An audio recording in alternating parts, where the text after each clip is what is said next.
Hello. Hey, everybody. Hi, Isabella. Hi. Hi.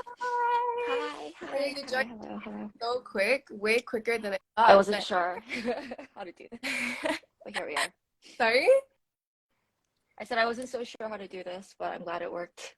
I'm so glad that you're here. Welcome, Me everybody. I'm too. so excited that you guys are here. Thank you to all the punctual gal pals, boy pals, whatever, that are here today.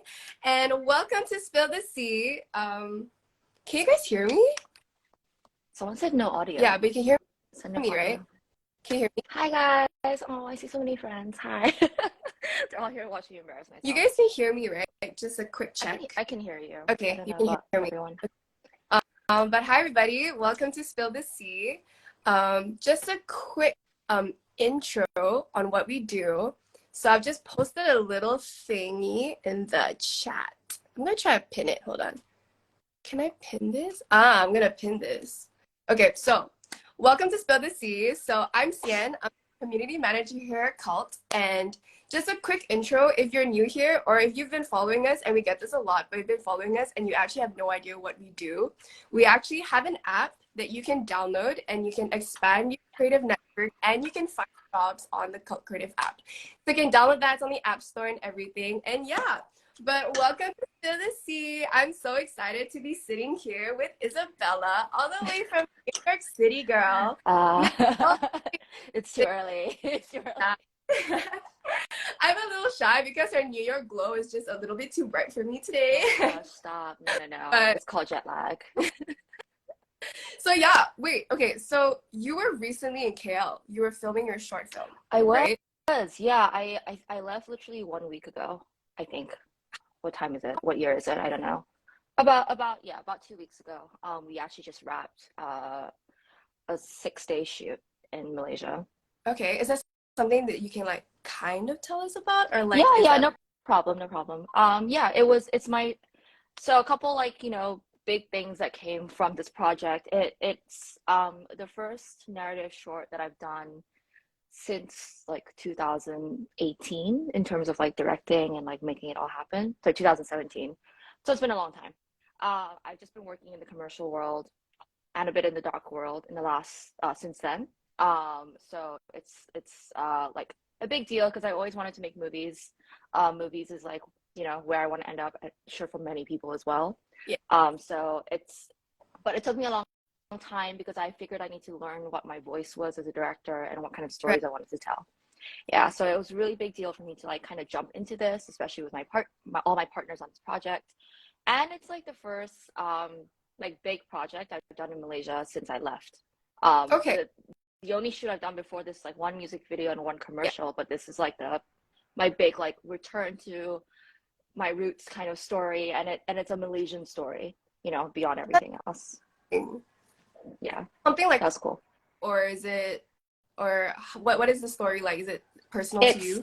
it is personal to me. It's personal to everyone that worked on the project. But Okay. I worked with also my first time working with a writer. Sorry, that's the New York vibe for you right there. You're gonna hear this probably a couple times. I'm so sorry.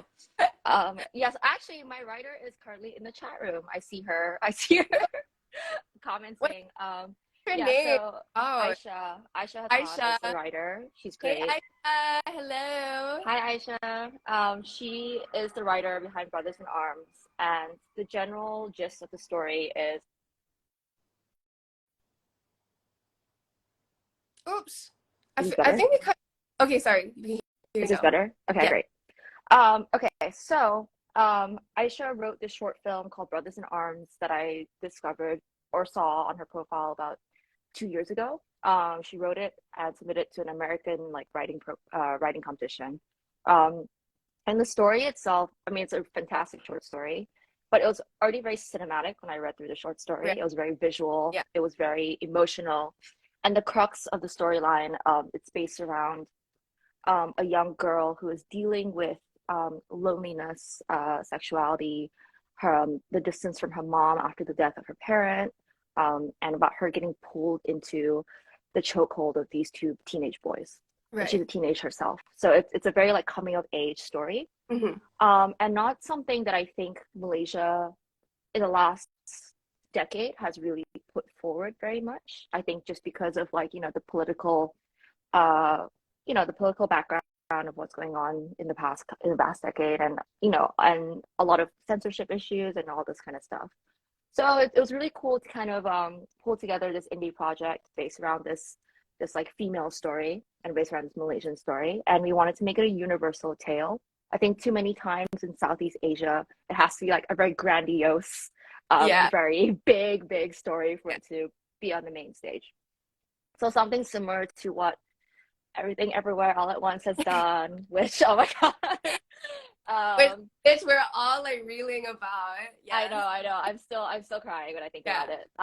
But that story is about intergenerational trauma, and that story is also about a mother-daughter, a Right. relationship. So we are also kind of writing off, I guess, the back of that a little bit, Oh, except we're paring it down and making it localized and making it relatable, but in all the Malaysian spirit. There's a mangosteen scene in there. okay. So when watch that? Like when is that gonna be out? Um, so we just finished production.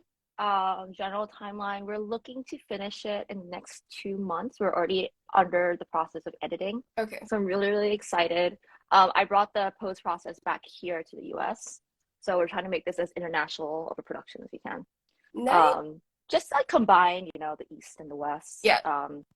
kind of thing. And yeah, I'm very excited, and yeah, and I'm really happy. Everyone's been so supportive. Yeah. Everyone in Malaysia has been so supportive. So yeah, we'll see where it goes. Cool. Okay. Okay. So let's dial it back a little, Okay. right? Let's talk a little bit about you.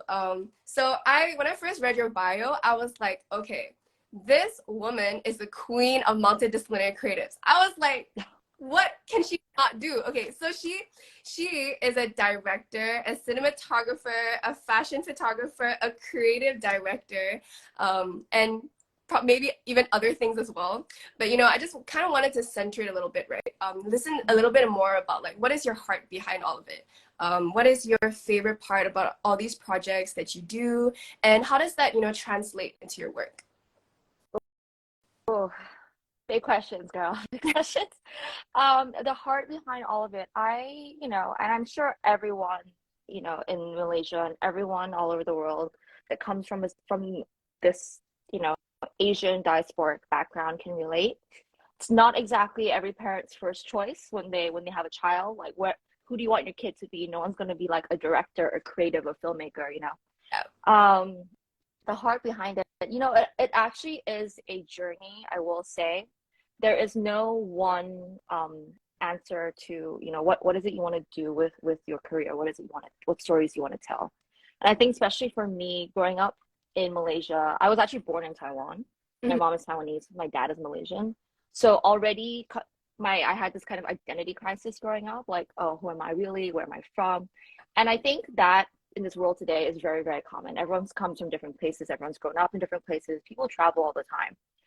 And what you do is you collect those experiences that you have growing up. And I think for me, as a director, my goal is to translate those experiences onto the screen for people to kind of relate or feel seen, feel heard, or even if it's not exactly your story, but there's a semblance that can make you kind of like look internally and feel things and question yourself, then that would mean that I've done something with my work.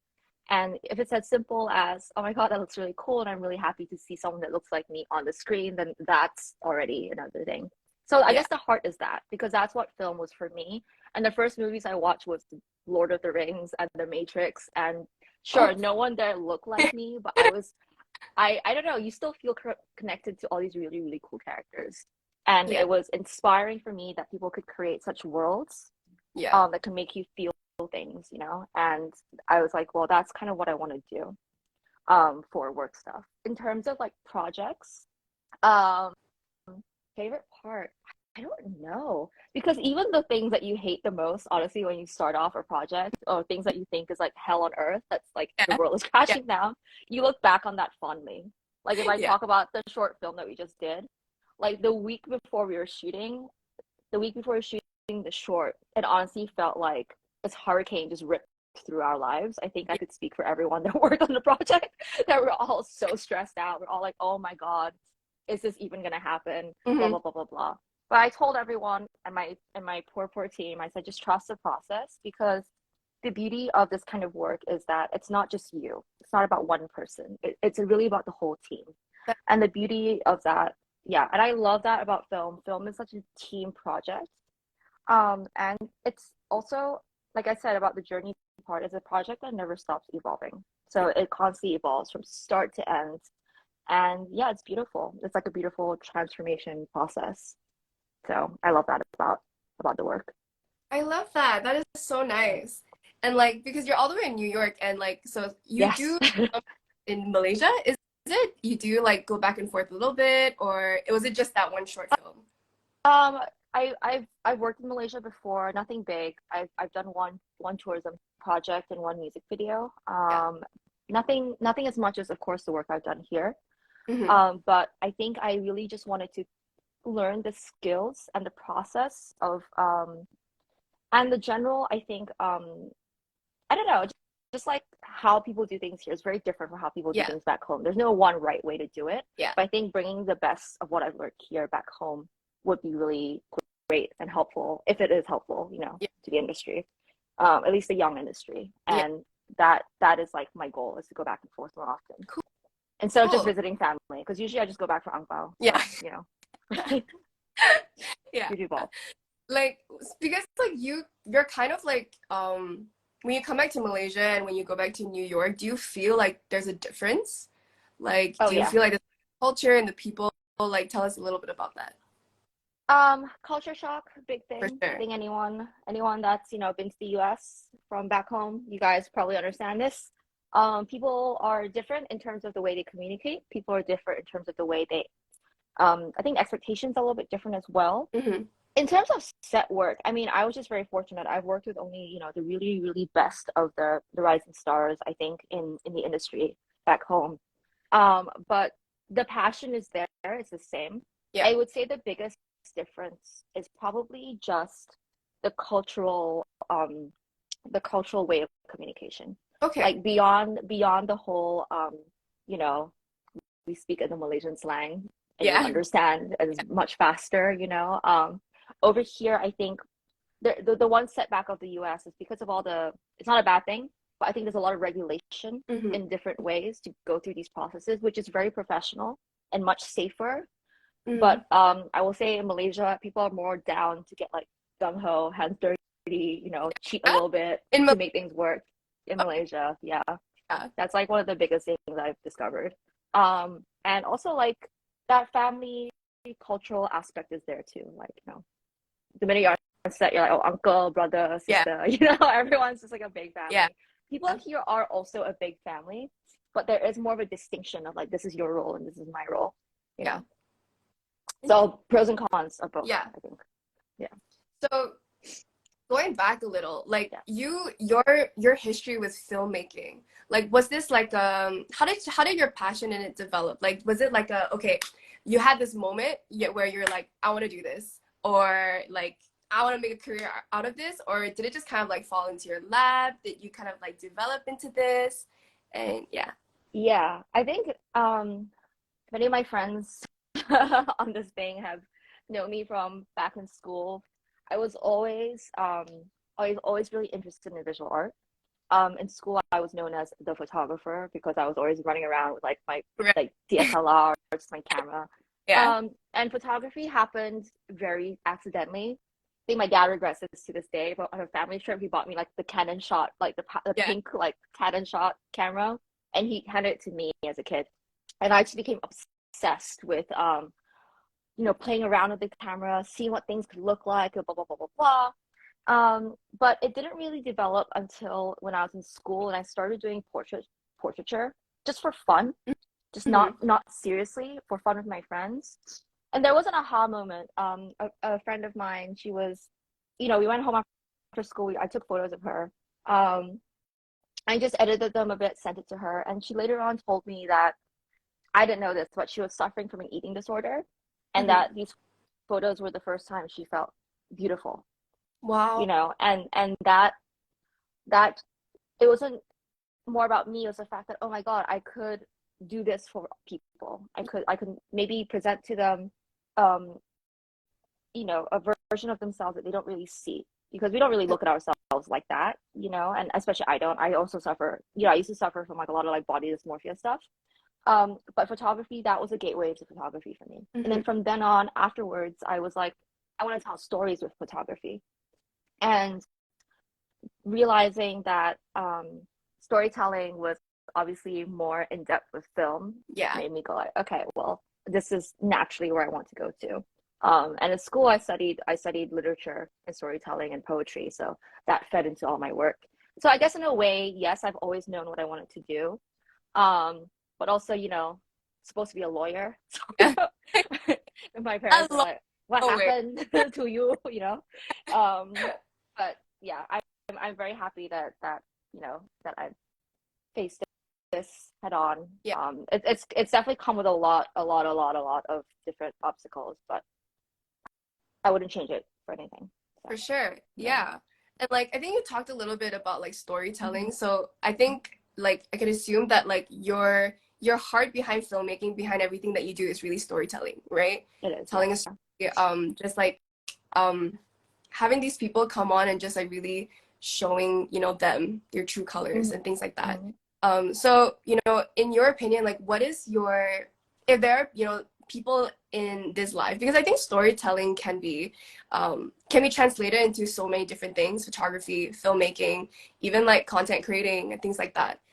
So because I think you've had so many years, like really just like Mm-hmm. learning about storytelling, all these things, like what would be your advice to us creatives, right? Like how do you story tell? Like how do you do this? Yeah. I think my advice is to just be honest with yourself. Okay. Everyone's storytelling is so different. Everyone comes from such different places, different backgrounds. And I think people get so swept up in like the mainstream culture and swept up into what's in style and what is like, you know, um, just what is trending. And I think you sometimes get lost in that, and you Mm, sometimes get lost in that wave of needing to catch up to other people or copy other people or do this or that. And I feel like, and I've been a victim of that as well. And I feel like the most important thing is to always just have a mirror ready to hold and look up and be like, question yourself, is this what I want to say? Is this what I want to use my platform and my voice and my talents to convey to other people? And is this an honest reflection of me? you know Sometimes it's not, and that's okay. People do tell stories that have nothing to do with them or whatever, but I think there's always a part of you in the stories you tell. yeah. Otherwise we wouldn't be so freaking passionate about it, right? So I feel like, yeah, that's just what you need to do. Just keep honest with what you're trying to do, and it's okay if you get lost, but I think it's important to do that because everyone has such distinctive perspectives. And Yeah. yeah. That's so interesting because like I think what I've been seeing a lot is like creatives, maybe not content creating, maybe not social media, but a little bit more like filmmakers, artists, I think that they struggle a little bit about like should I should I dive into the trends like TikTok, Yeah. right? I see so many creatives like they're always like, I don't want to do TikTok. Like, I want to do trends, but then like this is what the audience want, like that kind of thing. Like, Yeah, what are I'm one of those people. I don't have TikTok on my phone. yeah, I'm so sorry, everyone. Um, because of that reason, I think, we consume so much media everywhere, and it only gets worse from here on out. And it's hard to not get swept up into other people's yeah, wavelengths. So this I always need that separation, hmm, for me, just to make sure that I'm not obsessed with all that stuff and all that mainstream movement. Not that it's a bad thing. I think awareness is really important. Especially if you're doing the commercial industry, awareness of what's trending and what's, popular these days is important for clients. But if you're talking about storytelling, if you're talking about narrative work and personal stuff, I think it's always important to try to shy away from yeah, that kind of influence. You don't want to be influenced by other people. It's all about you and what you want to do. Of course, you can be inspired by other people and you can collaborate with other people, but you don't want it to be the wrong way. You don't want to be like, oh my God, did you see on TikTok the other day there was this new cool transition. It's like the new thing that people do. The song is what people need to do. Yeah. So I need to do something to this song. Um, yeah, because then, you're just part of someone else's story. It's not really yours. Yeah. So how do you do it? Like how do you balance between like so the reason why artists would like stray, I mean not stray, would like go towards like trends and TikTok and all these things, even though they hate it, is because like they're trying to get clients, they're trying to get Yeah. buyers, they're trying to get, all like they're trying to gain money, right? We're trying to survive in this Mhm. industry. So like how do you do it? Are you on TikTok? Like, are you like in these trends, these thingies? Or like, how do you gain clients if you're not like doing the TikTok thing? Um, I think everyone's I sound like a repetitive clock, but everyone's way of doing things is so different. Yeah. It works for some people, I do say. Like I've definitely seen a lot of my friends are on TikTok, do the whole TikTok thing, Yeah. are influencers, and they do really, really well for themselves. I'm just not that kind of creative. I Hmm. like um I just like the things that I personally like, and I like to stick to those things or expand on them. Okay. So for me, things are a bit different. Clients either come to me because they've heard of the kind of work that I want to do and it kind of helps with their product, or sometimes I see that there's a client that I really like and I will go and pitch to them like an idea or a story and hope that they like it. If not, it's okay. But you never know till you try. And for me, I don't know. I guess I'm just really good at telling people I'm not on TikTok. um, and just being like, yeah, I'm not on TikTok, but that's okay, because we want to do something that's different. Um, and that's how I generally do it. But I know everyone has different ways of doing work. And you're right. Like sometimes you do just have to kind of bow down into the commercial world of like, okay, the clients all want this. I'm gonna just do this and give them a thing that they've done. Like I've done that too. I'm not like a purist or a saint by any means. I just think So that if you can do something yourself, like different and something that's more for you and not because it's trending, then you should do that instead. yeah. Yeah. Yeah. So do you usually the clients that come to you, is it usually through networking? Do you go to them? Do you pitch? I think you mentioned that you pitch as well, right? Yeah, I've pitched before. So, a lot of the ways my friends here in the US do it, I'm sure Malaysia as well. You usually get signed to an agency. The agency will reach out to you as a Right. director or DP, and then they'll send you a brief, and then you pitch for the brief, and then you're up against these like 30 other people who are Yeah. pitching for the same brief, and you kind of have to make your pitch the best one. Yeah. I've done those before. They are grueling, horrific. I think they really just take advantage of a Yeah. lot of young directors and their ideas. Um, but the clients that I usually get are the one-on-one clients, and those are usually built through just years of work and Mhm. connections. And a lot, I will say, this industry is actually very much a people-based industry. When I Right. talk about all of us like collaborating into making a project, even in the commercial world, a lot of work that I've received or gotten is from people who I've met or from people that I've met at Yeah. events or through other people. So, it's also important to remember to live your life and go out there and just meet people because Yeah. it's not just like, even if you chain yourself to a computer and you're at your computer 24 hours a day for like a week, I guarantee you, like, nothing would like change. Yeah. So a lot of it is like a people situation, reaching out to people or also putting yourself out there. I'm Yeah. very shameless. Yeah. My team knows this about me. I'm very, very shameless. Good. I'm Yeah. very much about just DMing random people. Be like, I love your work. Let's work together. I love your music. Let's do this together. And yeah, that's actually how I've gotten most of my work. It's just me being completely shameless and putting yourself out there.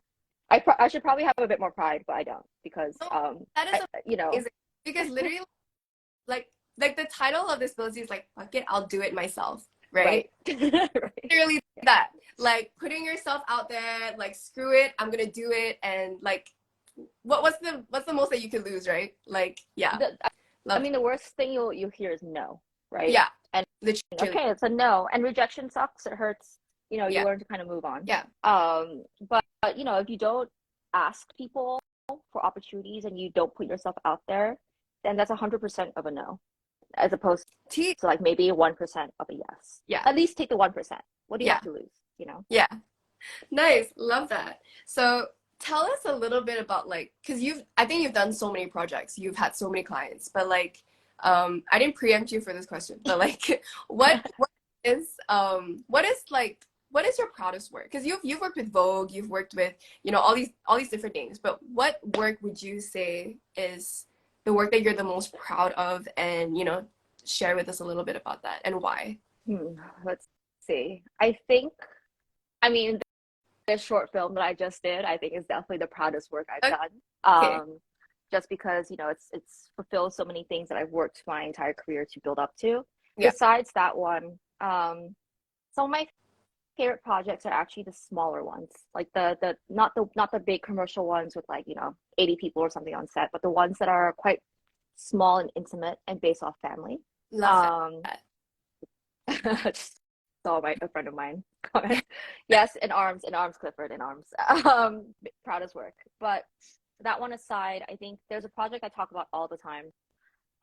It's the music video that I did with Narelle Kang, in Death Valley, and that one is particularly special because it did the thing that I love, which is blend, people from back home to my film life in the U.S. Yeah. Um, the team was small. We kind of went out on blind faith, just being like, we don't know if we should be here, we don't know if we should shoot this, we don't know if this is going to work out, but like, let's just trust the process. Hmm. And as long as we're all together on the same page, it's going to work out. Yeah. And it did. Yeah. There's so many, 100 million things that could have gone wrong.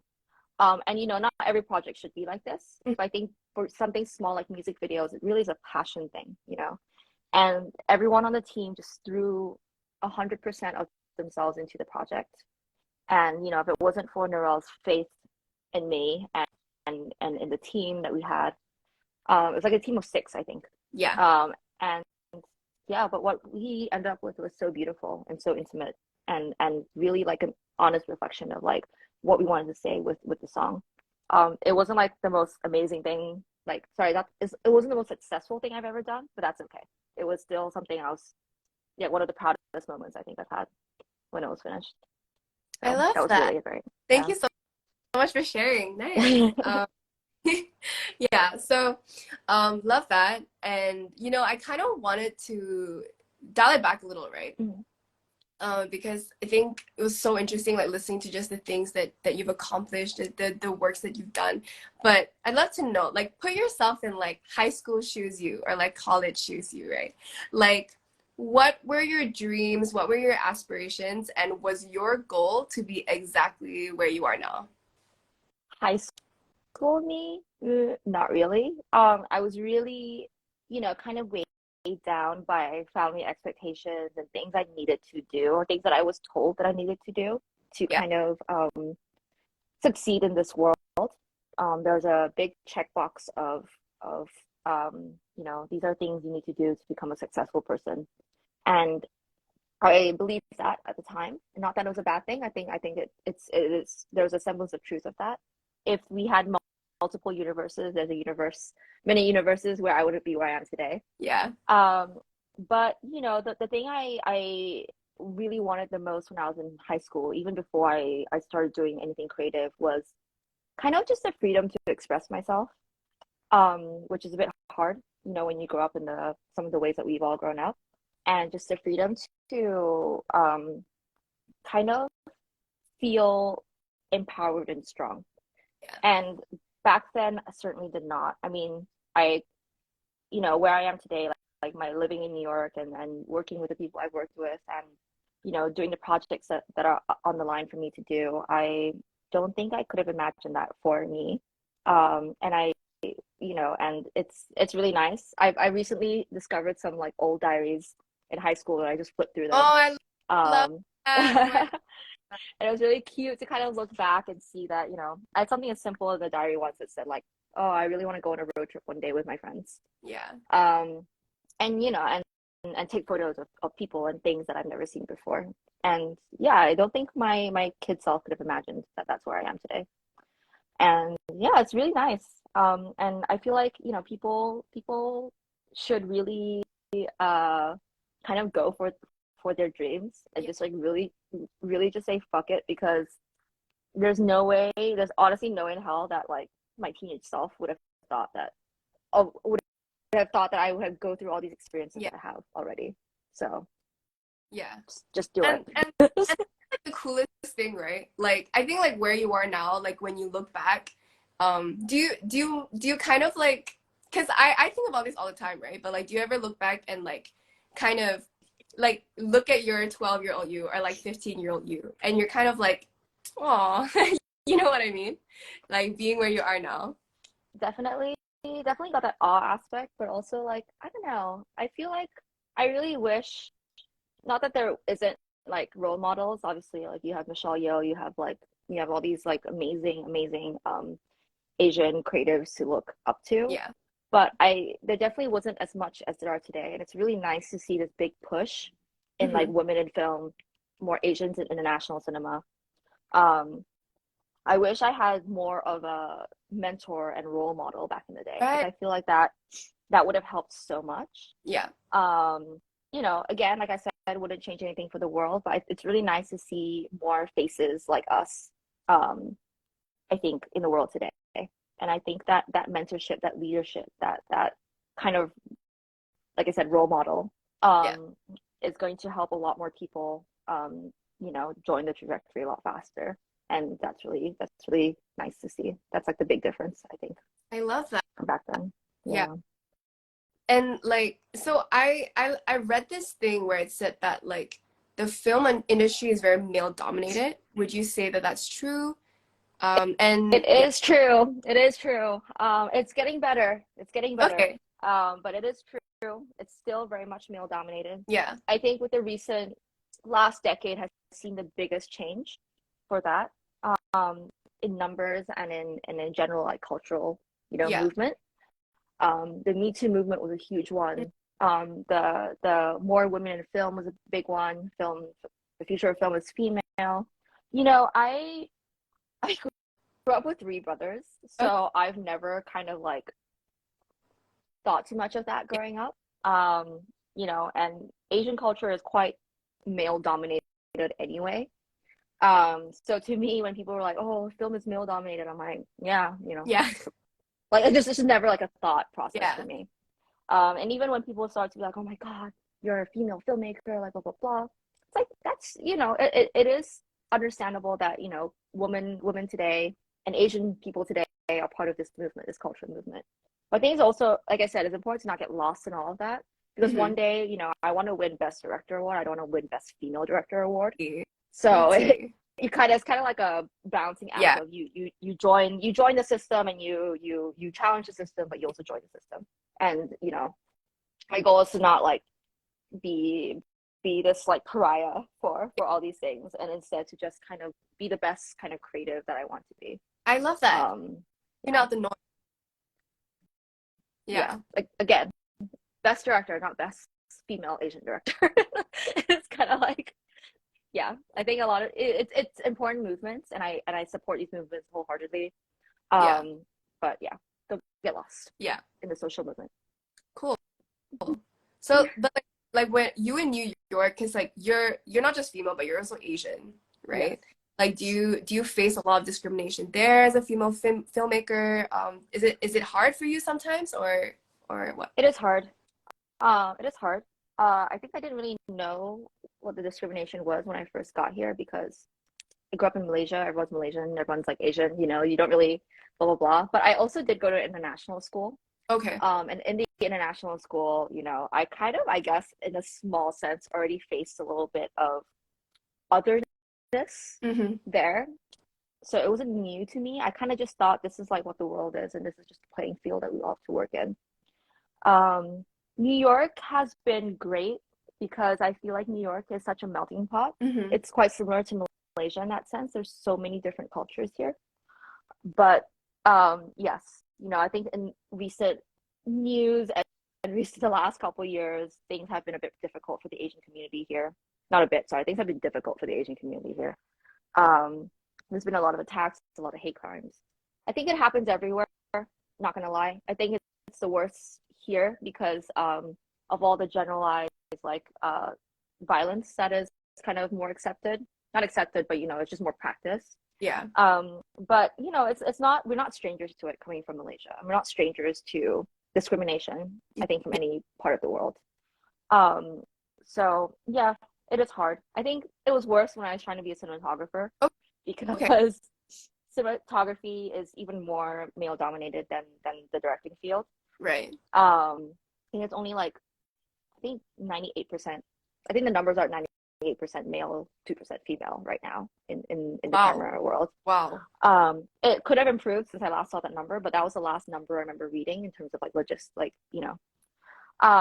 So that was really hard when I first started. I remember my cinematography professor at NYU when I first joined his class, he was like, "Can you even lift a camera?" You know, this is the No, professor. It's like someone else teaching me, that's and things mad. things have improved since. I think a Okay. lot of it is just kind of you have to just prove yourself and not and kind of like go rise above all these Yeah. things. And it does make you stronger, I will say. So, like I Yeah. said, I wouldn't change anything. I just hope that For it's not that hard for someone else in the yeah. future. Like the goal is to make sure that other women, other Asians, other creatives in general, no matter who or where you're from, Yeah. um, don't have discrimination should be least of your worries. We should worry about paying bills, okay, and not worry about if people don't want to work with us or not. That's the biggest thing. Yeah.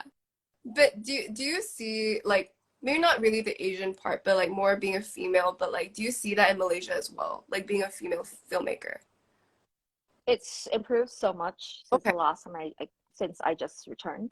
I've met so many remarkable female creatives, and it's been really wonderful to meet them and talk to them. We've all agreed, we can all agree, I think, that the last 10 years have been quite a rapid change Mm-hmm. back home in Malaysia, and I hope it will only improve here on out. I think people are finally taking women more seriously. Um, and there's still a big move there, but there again, like I said, there's still a big gap to jump over. I think even when I did the music video, the gaffer that I worked with, don't know his name, forgot his name, but the gaffer I worked with Yeah. didn't listen to me when I told him how I wanted the scene to be lit.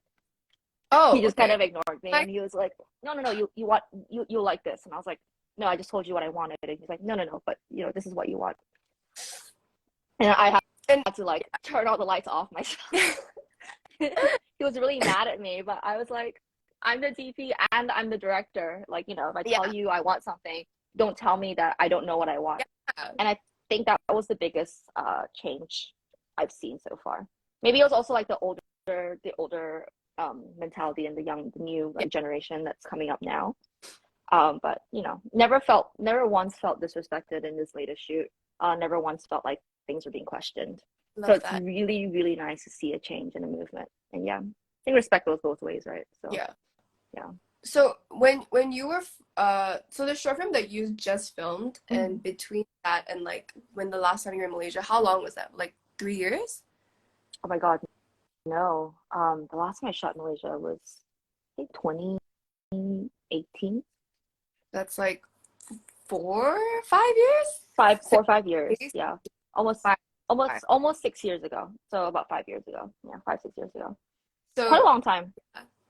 so you coming back like 6 years later, like you see the difference I see a difference. for sure. I do. I really do. I think it's harder to see the difference when you're in there. Hmm.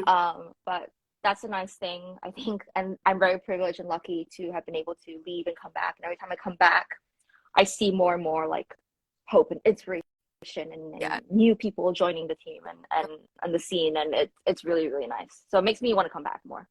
Oh, Yeah, I love that. yeah. Nice.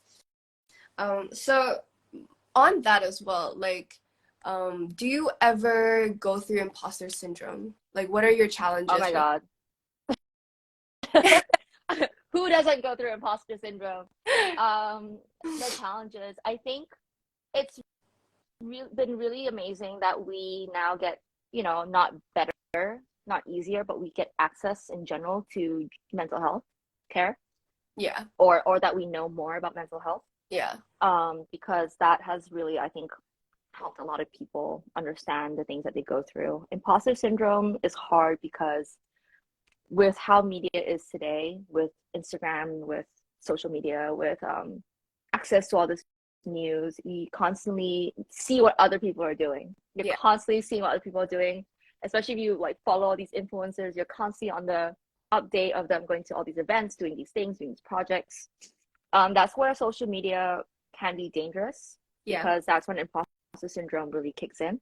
Um, I've dealt with anxiety and depression my entire life, and imposter syndrome can really kind of kick off those kind of things that could, these negative thoughts in your head. What am I doing? Am I doing this right? Oh my God, they're doing way better than I am, blah, blah, blah. Who am I really? Should I even be here? It's hard to deal with that. Like I said, I think that the main thing is to always be ready to kind of look within, and take healthy breaks Yeah. from your phone, Yeah. and social media in general. Yeah. I do that a lot better now. I was really, really bad with it when I first started. And like I said, I think once you realize what is truly important to you, it kind of helps you narrow down your focus and your attention. So that helps a lot. But yeah, imposter syndrome, very, very difficult thing to deal with. I'm not even sure how to do it yet, but No, I still completely, process. yeah. Still process. And it's so real. Like, do you go through like feelings of like, am I good enough for this job? Am I good enough for this client? Do you go through those feelings as Oh, well? definitely. I think the pressure is always on, even if it's not the client or the job. I think just that fear of failure, that fear of making sure that I don't disappoint them, Yeah. which is like the most Asian the most Asian thing. No, but it's And so yeah, and then I don't disappoint myself. That kind of outweighs everything, yeah. I think. Yeah. There's definitely been, I think the most like weird thing is like when you're working with celebrities or if you're working with notable people, you show up on set and you kind of like in the same room as these people I've only seen on screen. Um, but you kind of get over that. You really do. Yeah. These are things that are more in your head before you do these projects or before you get to these jobs than when you're on set. Because once you're on set, at least for me, like I put on these blinders and my vision just goes straight into like the work. Yeah. So I think it's important to kind of like I said, forget about all that other stuff and Yeah. just Like focus kind on the work. of separate yourself from like Exactly. your, Exactly. yeah. Yeah. So that's so real. Like it's so interesting like hearing that even someone in your position like would even like experience imposter syndrome because like bro, like Even someone, no. I literally had to like freaking meditate and shit because I was so shy to like meet someone like in Europe. It's so cool, Oh so no. accomplished and shit. Oh no, You know? God, And no, like no. I've barely done anything. I've barely done anything. It's okay. yeah. No, but it's so real. But like so I was listening to this talk once and this guy is pretty accomplished in his creative field as well. And when he was asked like if you go through imposter syndrome, he was like, not really. And I was like, Must be nice. that's crazy. Yeah, that's crazy. Like, But I think he's lying. I think he's lying. maybe you're right. I think no matter where you are in your career, if you're still looking to grow in your career, if you haven't settled, if you Yeah. haven't been like, all right, I'm at where I'm at, Yeah. I'm good, like, Yeah. for the rest of your life, if you're still looking to grow and improve, you're always going to have self-doubt. And I think that's just basic human nature, Yeah. and even someone like Michelle Yeoh just said that, she had self-doubt like the last few Right. years at work. No one was hiring her because of her age. Yeah. And she was feeling all these things, but look at her now, Yeah. and I think that's an important lesson to all of us is that you can move through these motions of self-doubt and these like feelings. But the end, like the world inside your head is a lot smaller than the world that's out there. And it's Yeah. still, the rest of the world that Yeah. has to that you have to go move Yeah. through and Yeah. whatever. So yeah. I love that. Yeah. Yeah. Like funny you mentioned like Michelle Yeoh and like her win, right? Like that was so Oh crazy. my That God. was yeah, I think like everyone here like we were so emotional when we heard the news. I'm sure you were as well. I But cried for like 2 days. yeah, right. And like I don't know if you've been like up to date with like what's been going on here in KL, but like there's been a lot of controversy around it, right? Because like on top of like the government like congratulating Michelle Yeoh, but then they're also like we recently had a women's march, right? and they were saying, you know, like they were criticizing the queer people there because they were shouting out about being queer and things like that in the Women's March. And because the government is so against like all these queer things, but because like everything everywhere all at once is so queer centric, the storyline, and they're congratulating Michelle Yeoh and everyone is calling them out on their hypocrisy. And what are your thoughts on that? Because like you from New York, and you from New York and Malaysia, seeing the difference in that, like what are your thoughts on it? And like, do you see Malaysia progressing through this, or yeah? Oh, that's a hard one. I think because I've been away from Malaysia and just recently returned. I think like I said, I see improvement and I do see hope and I have seen change. In terms of what speed and trajectory that change is going to be like in the next 5 to 10 years is very, very hard to say. There's so many people that are supportive of the LGBTQ community. There's so many people that are supportive of women and, of the arts in general. Um, so much more, at least, than 10 years ago. But politics will always be politics. There will always be people arguing both sides. Even in the US, I mean, they just overturned Roe v. Wade, which was unthinkable. And you never know what's going to happen Mm-hmm. in like the world of politics and in the social sphere. Um, so I can't really speak to that. I Yeah. think that's really, really difficult. But like I said, there's still hope and there's still changes that have been made and improvements I've seen that do give me hope for a better like future. And if cinema would be the best way to do that, which I think it Mm-hmm. is the best way to kind of open people's minds. There can be a story where a mom accepts her daughter. There can be a story where a family has, a gay child and that's all right with them. And or trans or anything like that. As long as we put forward stories like that to the world, I think it'll keep getting better, hopefully. I love that. Yeah, Yeah. I love that. There is hope. There There's is hope for the film. there's hope. It's hypocritical as hell anywhere in the world. And like I said, politics will always try to get involved. As long as we just keep true to like our mission and what the stories we want to tell, we'll be all right. I love that. Did you face Yeah. any challenges when you were here? No, I'm guessing. There, we had concerns um about the kind of stories the story you wanted to tell, Yeah. because it has some themes that a lot of the generalized audience probably would not be okay with. But you know, you just kind of, like I said, you just say fuck it. You Yeah. just do it anyway. You just do it anyway. Come what may, come what may. I think, like I said, just stay true to the things you want to do, and the rest will follow. I I love. mean, it's kind of like, yeah, everything everywhere all at once did not exactly, they didn't make it the first time they wanted to make it. That story was actually put aside for a long time for them, for the Daniels. Um, and it won an Oscar. So Mhm. do it. Nice. Yeah. I love. Yeah. Yeah. So, I think someone in your position, I think it's really interesting to hear a bit more about like, so here at Cult, we actually have these three freedom pillars, that we are basically striving towards. So we have an app, and like with this app, we're trying to kind of like really push the envelope for the creatives in this industry. We're really like trying to fight for, just some things. And we have these three freedom pillars that we're striving towards. So it's creative freedom, financial freedom, and flexibility as a Mhm. creative. So for someone like you who's been working in the industry, for quite some time and you've achieved so much, do you think it's possible for creatives to achieve all three?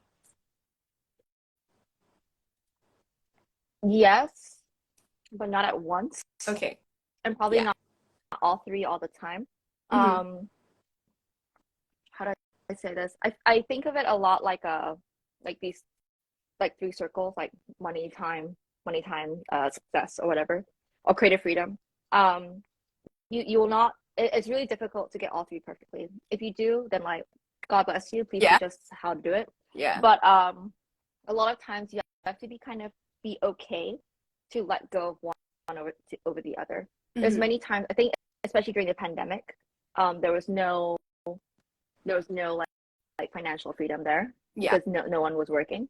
for sure. Um, and but to offset that, you kind of had to like be like, oh, what do I want to do with my time? Do I want to like relax and can I get back on my feet, or do I want to make things? Yeah, But am I okay with making things that won't make me money? yeah. So it's having the flexibility to kind of do that. I won't lie, film is definitely easier. The film industry is easier for those that have the means to do it. I Hmm. think, when I say that, I mean it's easier if you have money Hmm. to be part of this industry. That's not a lie. Yeah. And but it is something that you can still, you know, try to be a part of. But anyway, in terms of the three pillars, very, very hard to do all together in one go. Yeah.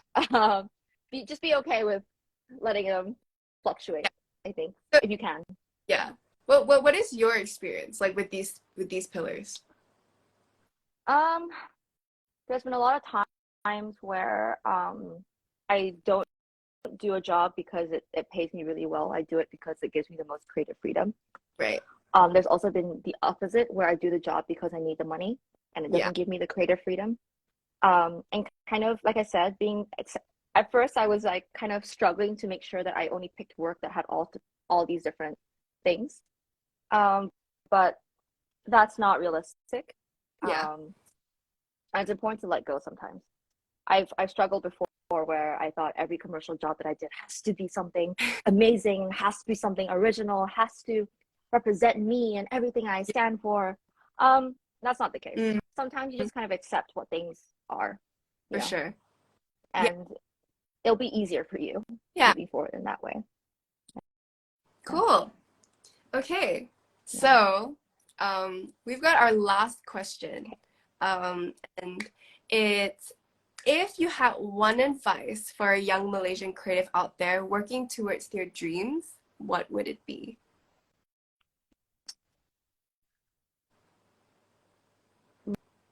Really, what advice? Um, I, I mean, don't give up. It really is hard to say that. I think, the world will throw all sorts of curveballs at you. Yeah. Um, and, you're going to get hit the first couple times, but you're Yeah. going to pick up skills and you're going to learn how to swerve those curveballs. But if you give up and you kind of throw in the towel too early on in the game, you won't know what your potential is, really. Part of growth is failure. Part of growth is getting like beat down and getting back up. It's important not to be disheartened from all those things. Mhm. Um, yeah, don't give up. Make sure this is something that you really will like die if you don't do. It sounds kind of dramatic, but it's truly the one thing that will keep you hanging in there. Um, yeah, I don't know. I love, That's my most pragmatic advice because too many yeah. people, I think this life can be easy Yeah. because they only see all the successes, on Mm, on screen. yeah. Just know that shit will hit the fan. Yeah. Yeah, Okay. but A yeah, little follow-up question, because this yes. is something that has been kind of like, I think definitely after the Michelle Yeoh win, right? It's just kind of been like floating Hmm. everyone's head. Do you think that if a creative wants to be successful, they have to get out of Malaysia?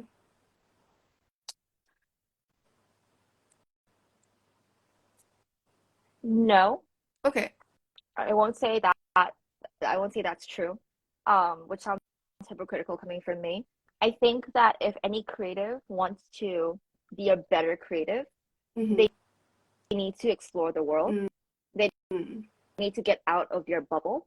They need Right. to not kind of stay in this one small universe. Mm-hmm. Um, yeah, go out and see the world. It doesn't necessarily mean you have to move out of Malaysia. Yeah. There's a lot of extremely successful creatives that live in the country that they were born in. Yeah.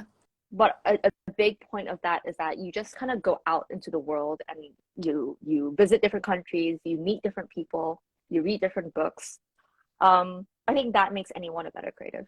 It's to like Yeah. go out there and do that. But to move, not necessarily. Like I said, hypocritical coming from me.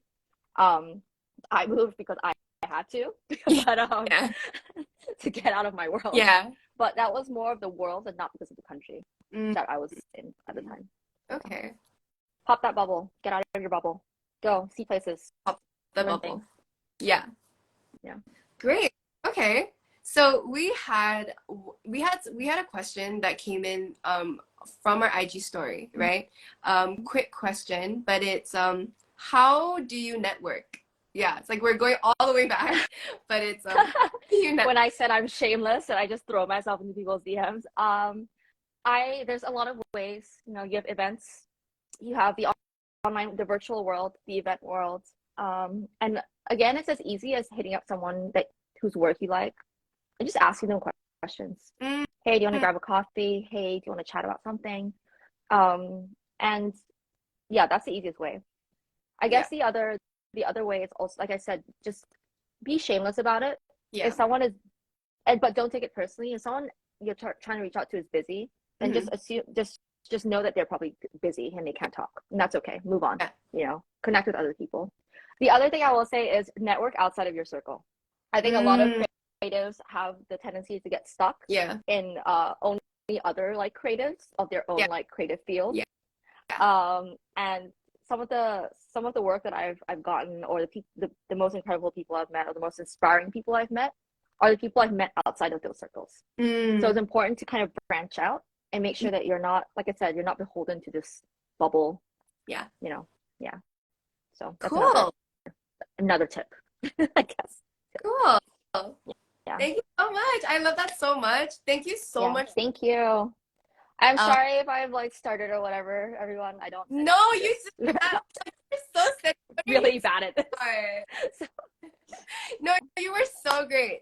If you guys don't know, like it's literally 9:57 a.m. there in New York. Is that like bright? Is that like early for it is early for you guys, right? it's not, no, it's not early for me. Well, my partner would be like, "Ugh, that's not early at all." Um, but yeah, definitely woke up at 6:30 a.m. this morning, just being like, "Ooh, an Instagram live today." It's not early, it's not early. But I definitely am not my most mentally limber Right. in the morning. So if anyone has any questions, feel free to just hit me up with your questions.